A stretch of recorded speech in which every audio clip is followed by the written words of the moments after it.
Oh, hey guys, what's up? It's Jessie Hilgenberg, and today I'm gonna walk you guys through a HIIT workout. What HIIT stands for is high intensity interval training, and it's often done incorrectly. I want you guys to be able to maximize your HIIT sessions, burn the most amount of fat, and continue to build muscle during these sessions. So how you get that done is by always making sure you have a heart rate monitor. Make sure you guys have a journal to be able to track your intervals. I'm gonna explain a little bit more about that later. I'm just gonna use the Notes app on my iPhone. Make sure you guys have a way to time your sessions, your working and your rest periods. I'm just gonna use the stopwatch mode on my iPhone. And then next, I'm gonna walk you guys through how to calculate your max heart rate so you can find your 80% zone that you're gonna use during your working intervals. That's the time that you're actually doing the HIIT exercise, and calculate the low heart rate zone, so your resting heart rate zone. That's when you are just completely at rest in between the working intervals, making sure your heart rate comes down and shoots all the way back up. So let me walk you guys through calculating your max heart rate.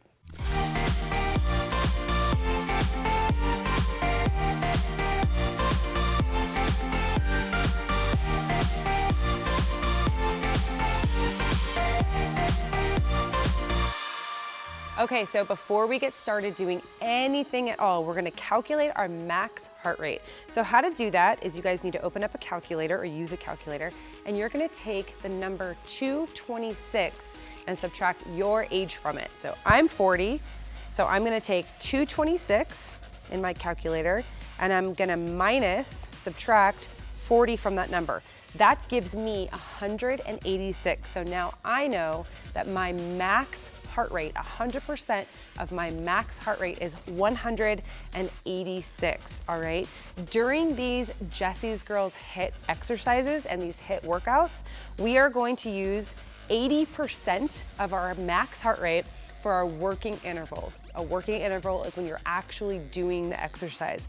And we're gonna take 60% of that max that you just calculated for our resting intervals. That's the time that you're just sitting on your butt, chilling out, waiting for your heart rate to come back down before you start working again.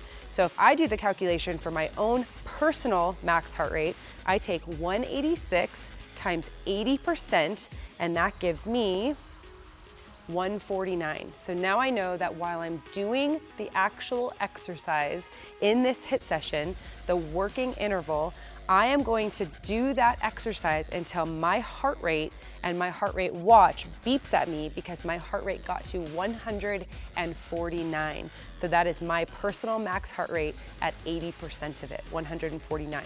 Now, once it reaches 149, I am going to sit my butt on the ground and chill out until my heart rate comes down to 60% of the max. And if I take my max heart rate, 186, multiply it by 60%, that gives me 112.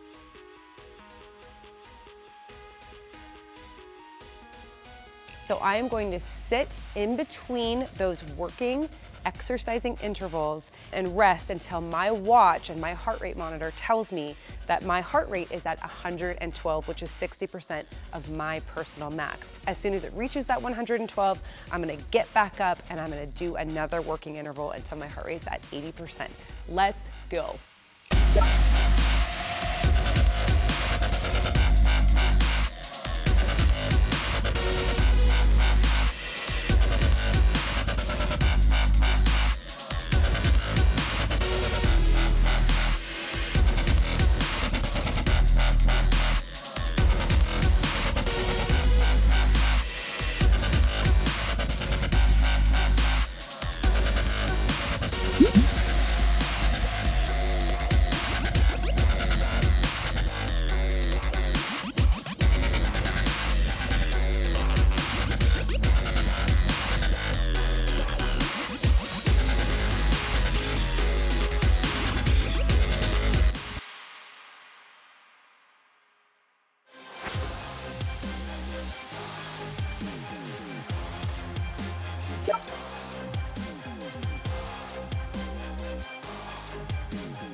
All right, you guys, damn, that was a crazy workout. I'm just recording that last interval and we are good.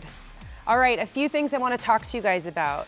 I want to make sure that you guys are fueled. So treat these HIIT workouts just like a regular weight training session. We used a ton of muscle during this workout. We used a ton of energy. You want to make sure you're fueled before this workout, and please make sure you fuel after this workout. Now, your goal during this workout is to do these HIIT intervals for 20 minutes, 25 minutes if you're counting your 5-minute warm-up at the very beginning before you got started. So including the warm-up, you're gonna be completely done with this entire session in 25 minutes. Now, the cool thing about this is that you can really work on your progressive overload. You can really track your progress with these, you guys. So let's say you're out of shape, you're brand new to fitness, you haven't exercised like this in forever. When you do these for the very first time, you're only gonna get like 3 to 4 in because your rest periods are so long. So now knowing that your goal is to get, let's say, 8 of them in that 20 minutes HIIT session, you're going to be working toward, as you get your fitness on and your heart gets healthier and you build up that endurance, that cardiovascular endurance, your heart rate isn't going to spike up as fast during your working interval, and your heart rate is going to come back down to its rest interval, to its resting heart rate, a little quicker than it did in the beginning. So you'll be able to squeeze in more of these intervals, hoping to get somewhere around 8 within 20 minutes. Thank you guys so much for watching this. Keep working on this. I love HIIT training. It's an amazing way for you guys to burn fat and build muscle the Jessie's Girls way. Make sure you guys check out jessiefitness.com. If you loved this video, give it a like, and make sure you guys subscribe to the channel, hit that notification bell so that you always get notified about badass Jessie's Girls workouts like this. See ya.